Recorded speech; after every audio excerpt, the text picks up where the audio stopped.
1,000 residents in the city. They had been shutting off water for years, but nowhere on this scale.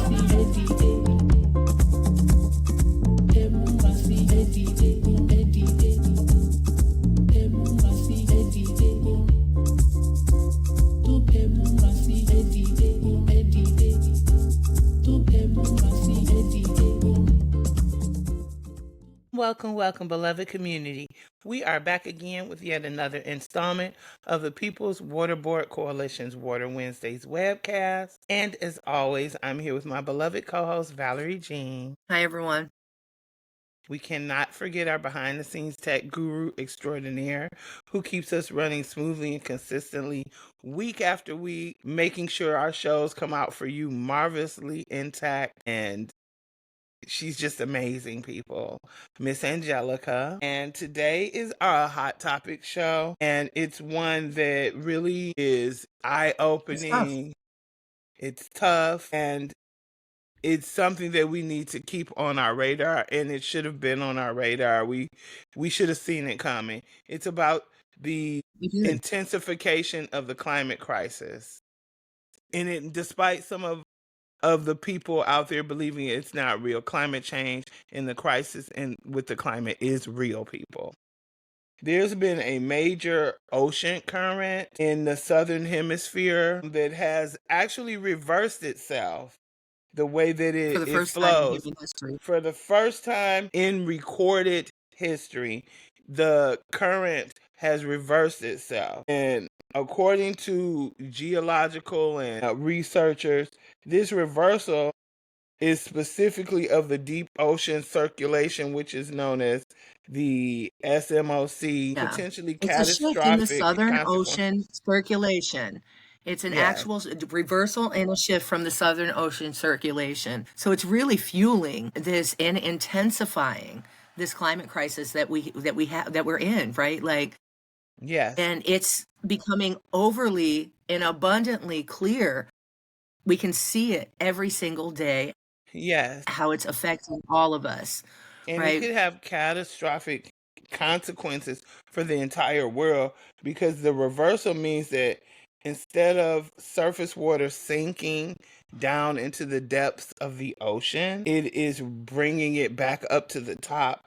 And along with it, it's bringing this severe and intense heat and also large amounts of carbon dioxide from deep in the ocean. This happened July 1st? Yes, this happened July 1st. And if anybody is aware of basic science, you know that we expel carbon dioxide and breathe in oxygen. So this could have the potential to really intensify our ability to take in the natural oxygen that we need for our body to function, because the air could be clouded with this extreme amounts of carbon dioxide. That's a very frightening thought. And that's not the only thing we're seeing. It's very scary, right? And that's not the frightening thought. Only thing that we're seeing, right? We're seeing these huge, we're seeing fires everywhere, and we're seeing these flash floods everywhere. Like, it's becoming, nobody can say that climate change isn't a thing, that humans didn't contribute to it. It's abundantly clear all around us that we did, and that it is. Say that humans created it, period. It wasn't even about us contributing. We created this. The way that the animals didn't do this, despite the fact that you hear these big corporations that spew out all of these toxins into the environment, claim that, oh, it's the cows farting in their methane gas. Cows have been around for hundreds of thousands of years, if not longer, and the methane gas was never a serious issue because it was always expelled. They use a lot of talking points, but the main point is we've caused it. We caused it. We allowed the oligarchy to take over and do all kinds of terrible things to our environment and to our water, and here we are. We've got massive flooding that took out huge whole communities in Texas. And then the very next day you see a whole community in North Carolina. And then the very next day you see a whole community in New Mexico. These are happening every single day. As we speak right now, Chicago is under a flash flood warning. The whole city of Chicago. And they're surrounded by concrete, so it's going to be a mess. People are, we really are in difficult times.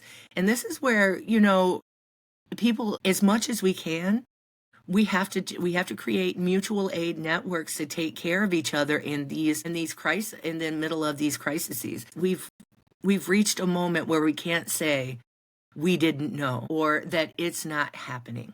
Yeah. We're in a lot of trouble, and the only thing that we can do now is take care of each other. The government's not going to come for us and save us. There's nobody there there's no corporation that's going to come and save us. All we have is each other. And denial is a river in Egypt. But people are living along that river and coasting in that mentality of, oh, this isn't really happening. It's not real. It's something that's being said to, put fear into people. And don't get me wrong, I'm not saying people should not be afraid, but this is really happening. When you see with that fear, it's what you do with that fear, right? It's what you go do meet with your it. community. You go meet your neighbors. Go gather together and come up with mutual aid for each other and ways for you to survive in these moments where you're looking out for each other. And it's much easier to look out for each other and love each other if you know each other. So go knock on your neighbors' doors. Throw a community dinner, a potluck. Whatever you can to meet the Get people to know around these you so people that you may have to depend on if a crisis happens in your community. And the only way you can do that is if you know each other and love each other. Exactly. And the fact that these crises all center around water is what is the most critical about it. Water connects us all, good or bad. Water through the good and the bad. It is. Water is the ultimate element. It is the only element that can be in all states. It is one of the most powerful elements in the environment. And the majority of living things, including the earth itself, are made up majority of water. Kim Redigan calls her sister water. Whenever she talks about water, Kim Redigan's a dear friend of ours. Yes. And has organized with the PWBC for a very long time. She's been to Palestine, and she's just an amazing human. But when she talks about water, she talks about water as a relative, as a living being. And every time I've talked to her lately, Sister Water is hearing us. Sister Water is harm. Sister Water is... So I'd like to think about water in that way, as a relative, as a living being that hugs us, cares for us, loves us. You've seen that Indigenous people go and they pray over the water. It changes it. It changes the molecular makeup of the water. This is, the same way that when people pray for us, when we pray for each other, it changes us. And it's been scientifically proven that it changes water's molecular structure. And maybe that's why prayer works for us as well, because we're 70% plus water. Yeah. We're all connected, and whether it's the good or the bad, we've got to take care of each other in this moment. Now, Nicole, we actually do. So that's hard. It's hard for us to face these things and actually talk about them and how we're gonna manage it as a whole, as a humanity. But we do have a little bit of good news. Yes, we do. Bright news. And this is community led. This is people raising their voices. This is powerful. Give it to us, Nicole. Give us the good news. So, if you may have heard us talk about in several past shows, Nestle, they're now known as Blue Triton in our area. We've won a major slap against Blue Triton and Nestle. The Blue Triton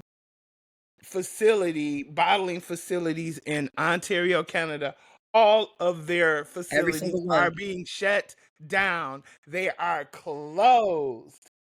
That's the power of the people. That's the power of the people. That is a major win. Blue Triton is closing all of their bottling operations after purchasing their plants from Nestle in a historic win for water justice. That Blue Triton is Nestle, so Blue Triton they is purchased it Nestle. It from was just a themselves, right? name They just change. moved it. Yeah, they just Yeah. moved the stocks into So a different name.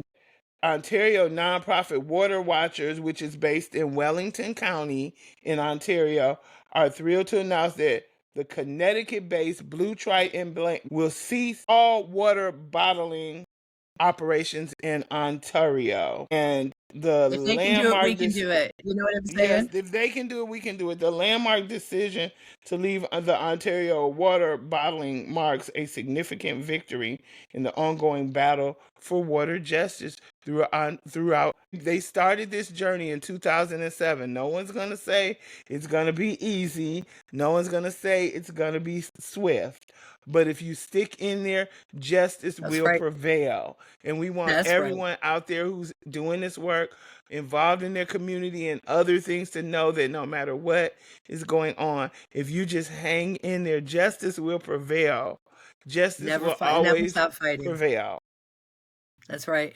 And they did it before, and Nestle emptied all their water aquifers. Yes. That's what Nestle did in California. They've done it all over Michigan. They've emptied water aquifers. The people in Ontario were like, hell no. Our water aquifers need to stay intact. Where people in those communities can't even get water that they need. Yeah. So never ever doubt that a small handful of people can raise their voices, work together, organize, and the thing is, get it done. The thing Never is doubt they it. said it was just through an extensive public campaign and local activism that the community declared a commitment against water commodification. That's right. The worst thing that we could have ever done to ourselves and the planet was water commodification. And because of them just taking little steps like that, being an activist, doing public campaigns, it led to a province-wide moratorium on bottling permits. That's great. And that's just great. amazing to hear the victory, because it's so often that we do this show that we're talking about the negative and what's going on and never really have the opportunity to talk about a victory. So when we get these small opportunities, we must uplift them to keep us morally moving forward and realizing that grounded. all of our work is not in vain. Exactly. That's right. Yep, I'm really happy for the folks in Ontario and grateful they never gave up, and let it be a lesson to us all to never ever give up. Absolutely. Right? We can't give up. Can't stop, won't stop. That's right. That's right. Well, these are really hard times, and the only thing that we have is each other. So thank you for always going on this journey with me, Nicole. Absolutely. And thank you, Angelica, in the background, for doing research and making sure that we look good every week. And to all of our viewers, thanks for tuning in every week and sharing and making a difference in your communities. Yeah, and we really appreciate every view, every like, every share. So thanks again, and try to take care of each other. Times are hard. Look out for each other and try to stay afloat. Bye. Yes. Bye.